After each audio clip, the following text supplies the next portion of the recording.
ఒక్కసారి అక్కడ ఎటువంటి దాడులు జరిగాయో చూద్దాం.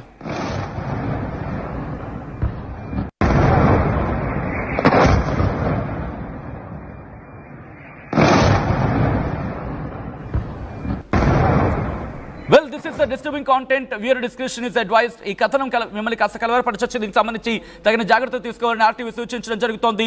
కొద్దిసేపటి క్రితం మాట్లాడుకున్నాం ట్రంప్కి సంబంధించి. అమెరికా ఇప్పటికే ఆ యుద్ధ విమానాలను సిద్ధం చేసింది మధ్యధర సముద్ర తీర ప్రాంతాల్లో. దాంతోపాటు మరి ముఖ్యంగా ఇండో పెసిఫిక్ రీజియన్కి సంబంధించి మాట్లాడుకునే సందర్భాలు కూడా ఇక్కడ ఉంటున్నాయి. రైట్, అవన్నీ మాట్లాడుకునే ప్రయత్నం చేద్దాం. అంతకన్నా ముందు డీటెయిల్ అందించేందుకు మా AP input editor Krishnamohan updates అందించేందుకు సిద్ధంగా ఉన్నారు. కృష్ణమోహన్, ఇప్పుడు ట్రంప్ నేరుగా ఒకటే అంటున్నాడు, no more death, no more destruction, just do it before it too late. అంటే ఇంకా ఆలస్యం అయ్యే కన్నా ముందే చర్యలోకి దిగనట్టు కూడా చెప్పుకొస్తున్నాడు. ఎలా చూడాలి దీన్ని? అంటే ఇంకా నేరుగా ఇరాన్ మీదకి ట్రంపే యుద్ధానికి వెళ్ళబోతున్నాడు అనుకోవాలా, ఇజ్రాయెల్ని పక్కన పెట్టి? సజన్, ఈ వ్యవహారంలో కానీ ఇందాక నుంచి నేను మాట్లాడుతున్నది కూడా ఇందాక మీకు విషయం మన ఇద్దరం మాట్లాడుకున్న సబ్జెక్ట్ కూడా ఇది. కారణం ఏంటంటే ఇది ఒక ప్రీ ప్లాన్డ్ గా ఇజ్రాయెల్ చేత ఇరాన్ కి దాడులు చేయించింది ట్రంప్. ఆ దిశగానే ఈ వ్యవహారం కూడా ముందుగానే తెలుసు. ఇరాన్ ఏ విధంగా ముందుకి వెళ్ళబోతుంది, తర్వాత ఇరాన్ ప్రతిదాడి చేసినప్పుడు దాన్ని ఏ విధంగా అడ్డుకోవాలి, అప్పుడు అమెరికా ఎంట్రన్స్ అయ్యే పరిస్థితి ఉంటుంది. సేమ్ అదే సిచ్యువేషన్ ఇప్పుడు అమెరికా కూడా ఎంటర్ అయిన పరిస్థితి. సో ఇప్పుడు అమెరికా నేరుగా ఏం చెప్తుంది, ఇరాన్ని నేనే దాడి చేస్తాను మీద, నీకు ఆల్రెడీ 60 రోజుల పాటు టైం ఇచ్చాను, ఇప్పుడు 61వ రోజు. ఈ 61వ రోజు కూడా నీకు చాలా ఛాన్సులు ఇచ్చాను. ఈ రోజు కూడా నీ డిసైడ్మెంట్ ఏంటి అనేది తెలియకపోతే మాత్రం డెఫినెట్ గా నీకు ఇబ్బందులు పడతావు అనేది చాలా క్లియర్ గా చెప్తున్న పరిస్థితి. సో అంటే ఇది ప్రీ ప్లాన్డ్ గా ఒక పథకం ప్రకారమే అమెరికా ఆడిస్తున్న ఒక నాటకంగానే మనం చేసుకోవాలి. అంటే ప్రధానంగా ఇప్పుడు ఏంటి ఒప్పందం అంటే అణు ఒప్పందం చేసుకోవాలి అనేది ఖచ్చితంగా ట్రంప్ ఇరాన్ కి చెప్తున్నాడు. లేకుంటే ఇజ్రాయెల్ దాడులు పెద్ద ఎత్తున జరుగుతాయి. అంటే ఇజ్రాయెల్ దాడులు చేస్తారు అనుకుంటే అమెరికా కూడా దాడులు చేయబడుతుంది. ఆ దిశగానే మేము మొత్తం కూడా దానికి సంబంధించి ఇజ్రాయెల్ కి అండగా అమెరికా కూడా రాబోతుంది. దానికి దుర్మనాలు మొత్తం కూడా క్లియర్ అవుతున్న పరిస్థితి. ట్రంప్ తన సామాజిక మాధ్యమంలో కూడా ట్రూత్ స్పెషల్ లో కూడా ఆయన స్పందించిన పరిస్థితి కూడా ఇదే. ఒప్పందంపై ఇరాన్ మరోసారి హెచ్చరికలు దాడి చేసిన పరిస్థితి. ఇజ్రాయెల్ దాడులు మరింత తీవ్రంగా ఉంటాయి.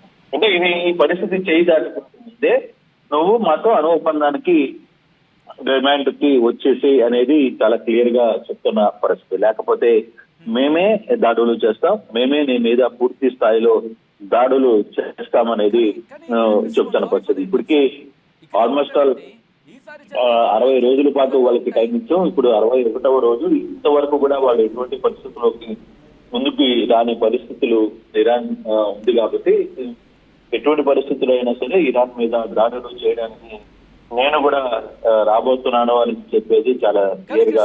ఇక్కడ కీలక అంశం ఏంటంటే ఒకవేళ ఇక్కడ కనుక డీల్ కుదుర్చుకోకపోతే ఆల్రెడీ ప్లాన్ సిద్ధంగా ఉంది, అత్యంత క్రూరంగా ఉండబోతోంది అనేది ఇక్కడ జరుగుతున్న చర్చ. నిజంగా అంత దారుణంగా ఉండబోతుందా? అమెరికా అంత స్థాయిలోకి వెళ్ళబోతుందా? అంతకన్నా ముందు ఒక్కసారి మీరు లైన్లో ఉండండి. కృష్ణమోహన్, మీరు చూస్తున్నారు ఆ tweet. 2 months ago I gave Iran a 60-day ultimatum to make a deal. 60 రోజుల క్రితమే ఒక అల్టిమేటం ఇచ్చాను. అల్టిమేటం, రిమెంబర్ ఆ వర్డ్ని గుర్తుపెట్టుకోండి, అల్టిమేటం. దాంతోపాటు మేక్ ఏ డీల్, ఆ డీల్ కుదుర్చుకోవడానికి అల్టిమేటం ఇచ్చా. They should have done it, వాళ్ళు చేసి ఉండాల్సింది. టుడే ఈజ్ డే 61, 61వ రోజు. I told them what to do, ఏం చేయాలో కూడా చెప్పా. But they just couldn't get there, వాళ్ళకి అది చేయలేదు. Now they have perhaps a second chance. Interesting రెండో అవకాశం అంటూ చెప్పుకొచ్చాడు. Now they have perhaps a second chance. బహుశా వాళ్ళకి ఇంకో రెండో అవకాశం ఉందేమో, అంటే ఉండొచ్చు ఉండకపోవచ్చు. ఇది చాలా ఇంట్రెస్టింగ్. మా ప్రతినిధి అలాగే ఏపీ ఇన్పుట్ ఎడిటర్ కృష్ణమోహన్ లైవ్లో కంటిన్యూ అవుతున్నారు. ఒకసారి కృష్ణమోహన్ దగ్గరికి వెళ్ళే ప్రయత్నం చేస్తున్నారు. కృష్ణమోహన్, ఆ ట్వీట్ మనం చూడొచ్చు, ఆ సోషల్ మీడియా ట్రూత్లో ఆయన చెప్పుకొచ్చింది. Now they have perhaps a second chance. బహుశా ఇప్పుడు వాళ్ళకి ఇంకొక రెండో ఛాన్స్ ఉందేమో, ఉండొచ్చు ఉండకపోవచ్చు. అంటే అమెరికా ముందే దాడికి వెళ్ళొచ్చు, లేకపోతే వాళ్ళ సెకండ్ ఆప్షన్ ఉపయోగించుకోవచ్చు. ఎలా చూడాలి ఈ స్టేట్మెంట్ని అమెరికాది, that to Donald Trump? Yeah, Trump మాట్లాడుతుంది ఒకటే, ఇరాన్ దగ్గర అణ్వాయుధాలు ఉన్నాయి.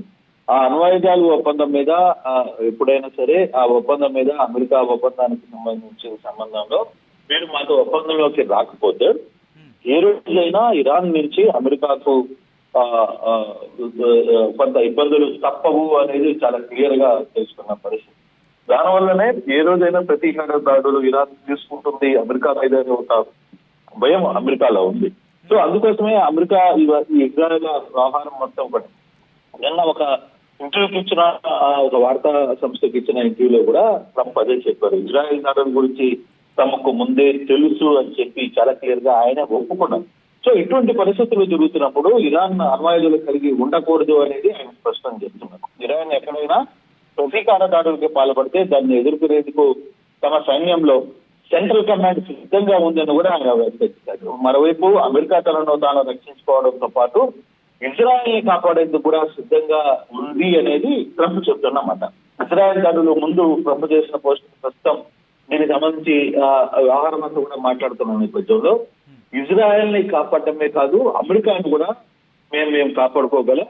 ఒకవేళ ఇరాన్ గాని అణ్వాయుధాలని కాపాడాలి, ఒకవేళ అణ్వాయుధాల దాడిని చెయ్యాలని అనుకుంటే మా దగ్గర సెంట్రల్ కమాండ్ సిద్ధంగా ఉంది. అంటే తన సైన్యంలో ఉండే సెంట్రల్ కమాండ్ కూడా పూర్తిగా కూడా ఇరాన్ మీద దాడి చేయడానికి సిద్ధంగా ఉంది అనేది ఆయన చాలా క్లియర్ గా చెప్తున్న పరిస్థితి. సో ఇటువంటి సిచ్యువేషన్ లో అయితే ట్రంప్ మాట్లాడిన దానికి మనం ఇక్కడ ఇంకొక ఇంట్రెస్టింగ్ థింగ్ కూడా మనం చూడాలి. ట్రంప్ మాట్లాడుతున్న దానికి అమెరికా విదేశాంగ మంత్రి మార్కో రూబియో మాట్లాడుతున్న దానికి ఇజ్రాయెల్ అమెరికా దాడులకు సంబంధించి తమకు ఎటువంటి సంబంధం లేదు, మాకేం సంబంధం లేదు ఆయన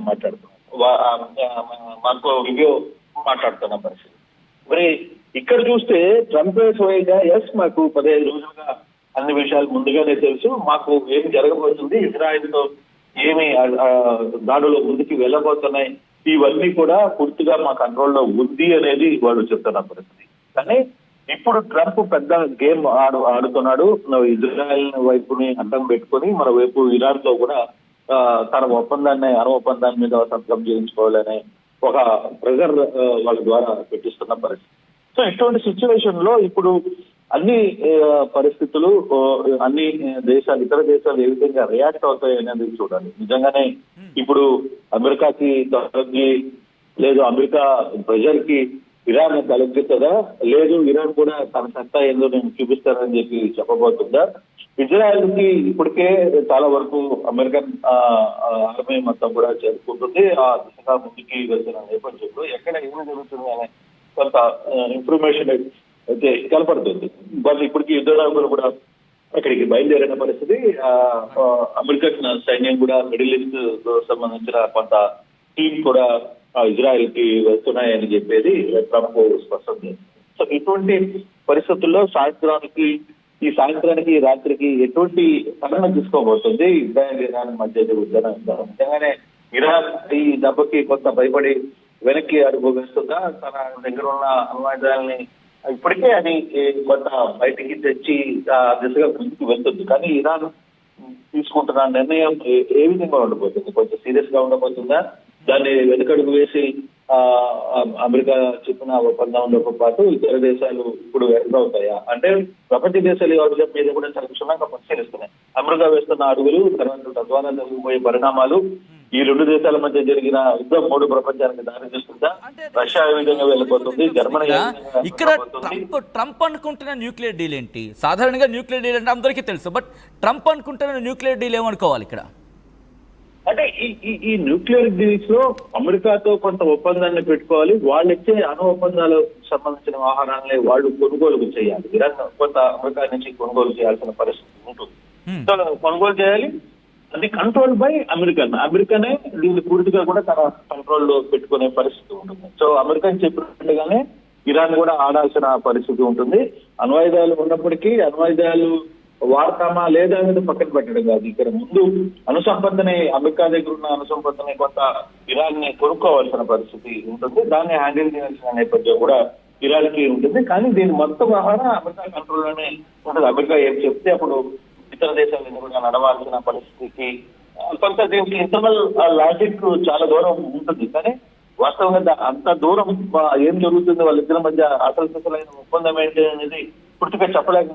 కానీ సాధారణంగా ఇటువంటి చిన్న దేశాలన్నిటి మీద కూడా అమెరికా చేస్తున్న మొదటి స్టెప్ అటువంటిది వాళ్ళని బెదిరించడం, తర్వాత వాళ్ళ ద్వారా వాళ్ళ దగ్గర ఉన్న సామాగ్రిని కొనిపించడం. అవసరమైతే పాకిస్తాన్ కి ఉచితంగా కొన్ని మిసైల్స్ ఏ విధంగా ఇచ్చిందో అట్లా మిసైల్స్ ఇవ్వడం, అటువంటి ప్రయత్నం అమెరికా ఎప్పుడు చేస్తూనే ఉంటుంది. సో ఇప్పుడున్న ఈ సిచ్యువేషన్ కి సంబంధించి మరి ఇది ఎంత దూరం వెళ్ళిపోతుంది? ఇప్పుడు అమెరికా కూడా నేను ఈ రోజు సాయంత్రానికి చేరుకుంటానని చెప్తుంది కాబట్టి అక్కడ ఉన్న న్యాయవాదులతో కూడా అక్కడ యుద్ధం అయిపోయి